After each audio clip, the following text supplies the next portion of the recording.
8절에서 12절까지만 제가 공독해 드립니다. 여호와께서 모세에게 명령하신 대로 이스라엘 자손이 제비 뽑아 레위 사람에게 준 성읍들과 그 목초지들이 이러하니라. 유다 자손의 지파와 시므온 자손의 지파 중에서는 이 아래에 기명한 성읍들을 주었는데 레위 자손 중 그앗 가족들에 속한 아론 자손이 첫째로 제비 뽑혔으므로 아낙의 아버지 아르바의 성읍 유다 산지 기럇 아르바 곧 헤브론과 그 지의 목초지를 그들에게 주었고 그 성읍의 밭과 그 출락들은 여분네의 아들 갈렙에게 주어 소유가 되게 하였더라. 아멘. 계속해서 땅을 나누는 내용입니다. 레위 지파에게 첫 번째는 4절에 있는 말씀처럼 그앗 가족을 위하여, 또 6절에 게르손 자손들은, 또 7절에 누라리 자손들은 이 다 레위의 지파의 사람들입니다. 레위 지파의 사람들. 그래서 레위의 아들들은 게르손과 그앗과 누라리라고 있어요. 이 세 아들의 후손들이 레위 지파로서 하나님 앞에 귀한 사역들을 감당합니다. 레위 사람들은 도대체 어떠한 일을 했는가? 무엇을 했기에 하나님께서 챙겨주시고 하나님의 일을 하라고 하시는가? 게르손과 고앗과 무라리 중에서도 특별히 고앗, 그앗 같은 말이에요. 근데 지금 어떤 때는 고앗이라고 하고 어떤 때는 그앗이라고 하는데요. 똑같은 말입니다. 히브리어는 똑같은 말인데 왜 고앗과 그앗이라고 했는지 저는 알 수는 없어요. 그 중에서도 고앗 자손들은 뛰어난 사람들인데 그 안에서 누가 나오느냐? 오늘 본문에 등장하는 아론, 그렇죠? 아론이 등장. 제사장 아론 이렇게 나오죠. 13절에 아론이 나오고 그 동생 모세가 고앗의 후손에서 나옵니다. 엄청난 일을 했죠. 고앗의 후손에서 아론과 모세가 나왔다라면 무슨 말씀인지 아시겠죠? 가나안 땅까지 인도하고 출애굽하는데 큰 역할을 감당했던 사람들입니다. 이 사람들이 아론이 대제사장 되고 레위 지파를 통해서 이스라엘 백성들이 가나안 땅까지 인도를 받았다고 하는 것은 어떤 의미가 있는가? 예수님 안에서 대제사장 되시는 예수님께서 죄 많은 백성들을 인도하시고 세상에서 이끌어내시고 가나안 땅으로 들이신다는 의미를 가지고 있습니다. 대제사장 되신 예수님께서, 그러니까 주님을 위해서 이 사람들이 세워진 거죠. 자기의 영달을 위해서 세워진 게 아닙니다. 교회도 똑같습니다. 장로님, 권사님 세운 것도, 목회자 세운 것도 예수님이 드러나게 하라고. 예수님이 주가 되지 않냐면요, 교회는 프로그램 봐야 되고 분위기 봐야 되고 사람을 봐야 돼요. 그러면 피곤합니다. 그게 중심이 되면요 피곤합니다. 목회자도 피곤하고 성도님들도 힘들어요. 말 한마디에 전체가 술렁이고 말이죠. 건강한 게 아닙니다. 오직 교회는 누구의 말씀만 들어야 돼요? 예수님의 말씀만이 커져야 되고요. 가슴에 심겨져야 되고 우리의 생각 속에 넘쳐나야 됩니다. 항상 복음이 중심이에요. 복음이 중심이에요. 이들에게 목초지를 준 이유는 뭐예요? 하나님의 명령이 있었어요. 민수기 35장 3절에 보니까 성읍은 그들의 거처가 되게 하라. 초장을 레위에게 주어라. 이 목초지라는 단어가 계속 나오죠. 밑에 보면 목초지 한두 번 나오는 게 아니에요. 초장을 레위에게 주어라. 그 초장은 그들의 재산이 가축과 짐승들을 들 곳이 되게 할 것이라.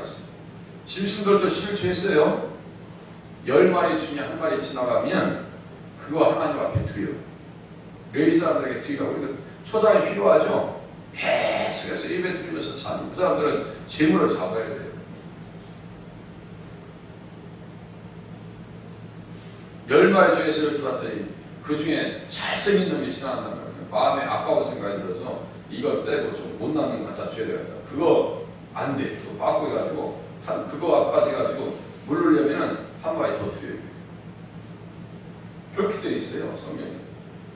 그러니까 하나님 앞에 철두철미하게 레위인들이 사역을 감당하게 해줘라. 그리고 거르도요, 사방 천규빗이 되게 하라. 레위 사람들이 거하는 성읍에서 천규빗이 되게 하라. 그게 무슨 말씀이냐면요, 안식일 다니기에 딱 적당한 거리, 적당한 끝에서 끝에는 2000규빗이에요. 네, 여기 안식일을 성수할 수 있는 가장 최적의 거리 2000규빗이 되게 하라. 끝에까지 제가 한번 그림으로 보여드렸어요. 그래서 사도행전 1장 12절에 보니까 제자들이 감남원이라는 산으로부터 예루살렘에 돌아오니 이 산은 예루살렘에서 가까워 안식일에 가기 알맞은 길이라 그랬어요. 이것이 레위 사람들이 딱 거주하는 그 성읍이죠. 딱 길이에요. 안식일날 어디 다른 데 가지 말고 주일 잘 성수해야 돼요. 얼마나 배려를 정확하게 해놨는지 몰라요. 신앙생활 잘 할 수 있도록 제도적으로, 조직적으로, 위치적으로 잘 이렇게 꾸며놨어요. 그곳에서 누굴 기다리라고요? 예수님 바라보면서 기다리라. 모든 세상 사람들에게 본이 되게 하라. 그 중에서 레위 사람들은 어떤 사람들이에요? 이스라엘 집파 사람들에게 사역할 때 본이 되게 하라고. 지금은 많은 레위인의 시대가 있죠. 우리를 왕같은 제사장이라고 했어요. 그러면 레위인들의 삶을 잘 우리 삶 가운데 적용하면요, 신앙생활에 성공할 수 있겠다 이거예요. 이 사람들이 무엇을 했기 때문에 도대체가 하나님께서 이렇게 챙겨주시는가? 40년 동안요, 특별히 고핫 자손들, 그핫 자손들은 무엇을 했는가?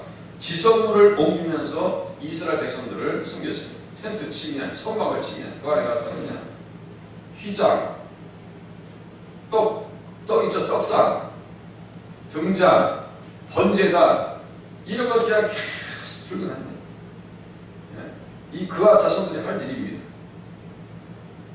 그것을 만지는 것이 얼마나 그 부담스러운지 이런 생각에서 지성물을 만진다. 그리고 법궤로 옮길 때 절대 열어보지 마라. 그 열어봤다가는 그냥 죽임을 당한다고 성경에 써 있어요. 그럼 얼마나 조심스럽겠냐. 가만히 우리 권사님들 일하시는 것도 봐도 청소하시는 거 보면은 함부로 안 하시더라고요. 참 조심스럽게 하시고 정성스럽게 다 보시고. 구약에는 그 법궤나 뭐 열어봤다면 그냥 죽는 거예요. 희장은 1년에 한 번이나 들어갈 수 있는데요. 그런데 희장을 걷어서 그것을 다 써가지고 일러와서의 감독에 의해서 써가지고 어깨에 메고 가야 되는 거예요. 이게 이 사람들의 수고가 만만한 수고가 아니었습니다. 만지면 죽는 거예요. 그냥 뭐 잘못 만지면 죽는 거예요. 그냥 잘못 만지면 다른 사람들은 만질 수도 없어요. 잠시라도 들어가서 성서를 보지 말라. 그들이 죽으리라고 말씀하셨는데 옮길 때가 얼마나 그 두려웠겠어요. 당신이 먼저 가. 응? 저희 권사님 먼저 가. 그러지 않겠어요. 그 중에서도 나한테 시컷 누구 막 욕하고 싸우고 그러던 사람이 지성을 만지러 함부로 들어갔겠어요. 두려워서 갔겠어요. 그거 만지려면 얼마나 기도 준비했겠어요. 하나님 내일 또 휘장을 치라고 하시는데 이 구름 기둥이 또 떠나는데 이야 이거 어떻게 하면 좋을까? 이거 법궤 오늘 누가 해야 될까? 하면서 그와 자손들 속에서도 서로가 정할 때 얼마나 그렇게 고민했겠어요. 그거 만지기 위해서 얼마나 기도 준비했겠냐고요. 이 사람들을 목초지를 지은 이유가 있습니다. 베스베스 사람들은 법궤를 열어봤다가 5만 70명이 한꺼번에 죽임을 당했죠. 또 법궤에 손댔다가 베레스 울사 아시죠? 베레스 울사 그때도 다윗이 지혜롭지 못했어요. 앞에서는 잘했습니다. 모든 레위 사람들을 다 불러모아요.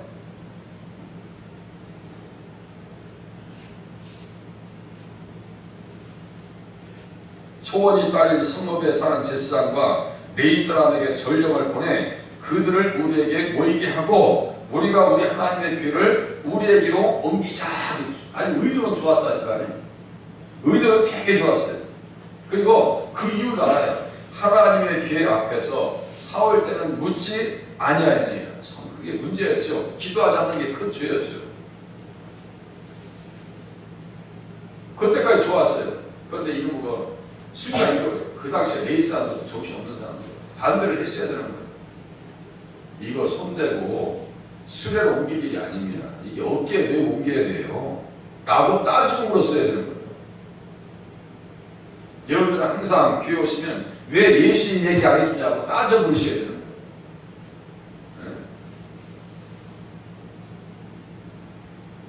레이 사람들 가만히 꿀먹은 벙어리야. 권력자가 앞에서 워낙 그냥 강한 리더십으로 나가니까요. 가만히 있어요. 긍정적 의미에서 정말 말씀을 보시는 분들이, 기도하시는 분들이 가만히 보면서 교회 사역할 때 긍정적 의미에서 어떤 때는요 반대도 해줘야 되는 이유가 있어요. 절대 권력, 절대 영향력 그게 좋은 게 아닙니다. 저도 그거 즐기고 싶은 마음 전혀 없어요.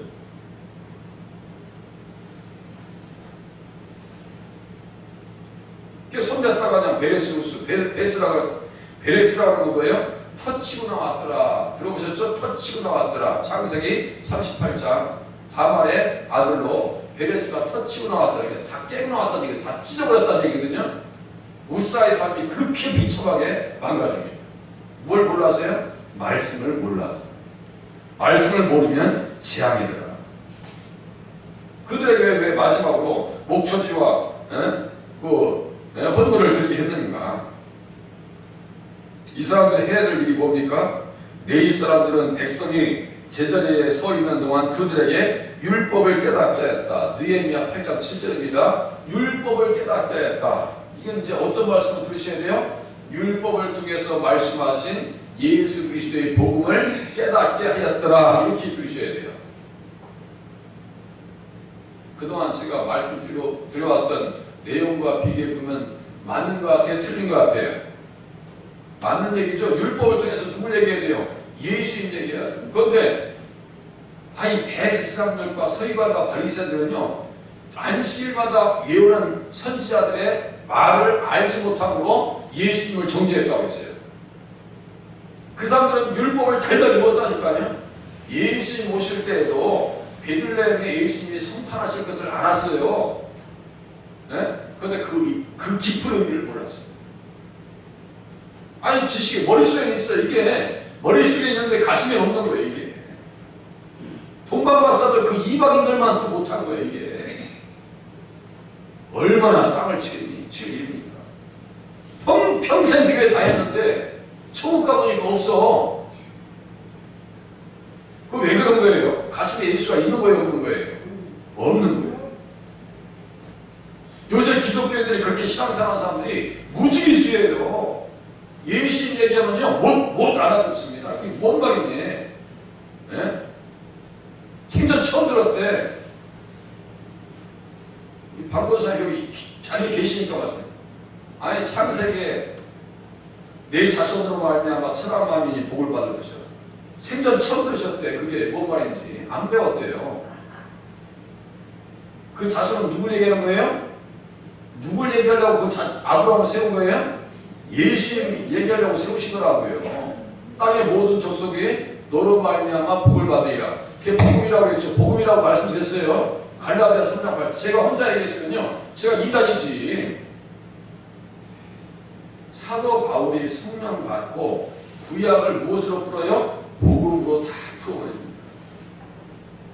완전히 예수 그리스도의 복음으로 풀어버립니다. 자, 레위 사람은 백성이 제자리에 서 있는 동안 그들에게 율법을 깨닫게 하였는데, 그랬어요. 율법을 깨닫게 했어요. 율법에 누구를 만나게 하는 거예요? 기록된 예수님을 만나게 한 것입니다. 그러니까요, 하나님의 율법을 낭독하고 그 뜻을 해석하여 백성에게 그 낭독하는 것을 다 깨닫게 했는데, 백성이 율법의 말씀을 듣고 다 우는지라. 그래 우리가 예수님을 잃어버려서 저 바벨론에 끌려갈 수 없고 아수르로 끌려갔던 거지. 우리가 예수님을 잃어버려서 다 무너진 거야. 교회가 예수를 잃어버리면 무너질 수밖에 없어요. 좀 전에 말씀드렸죠. 분위기 봐야 되고 프로그램 봐야 되고 이벤트 해줘야 되고 아주 때마다 부응해줘야 되고 그거 저도 피곤해요. 저도 피곤하다. 우리가 너희에게 신뢰한 것을 뿌렸은즉 너희의 육적인 것을 거두기로 과하다 하겠느냐. 지금 이 사람들은요 빌라 반지에 살다가 지금 아주 고급 아파트로 이사 온 기분이야. 얼마나 기분좋겠어, 그죠? 제가 말씀, 그렇구나. 이 사람들이 정말 하나님 앞에 찌재고 살다가 그냥 축복받아서 가나안 땅을 경험했어요. 복음을 가슴에 품으면 반드시 부자 되게 되어 있습니다. 반드시 부자 됩니다. 우리가 갈 곳이 부자들이에요. 그 나라를 우리에게 보장해 주셨습니다. 하나님 앞에 헌신할 수 있는 자리에 서게 하여 주시옵소서. 기도하시는 새벽이 되시기를 바랍니다.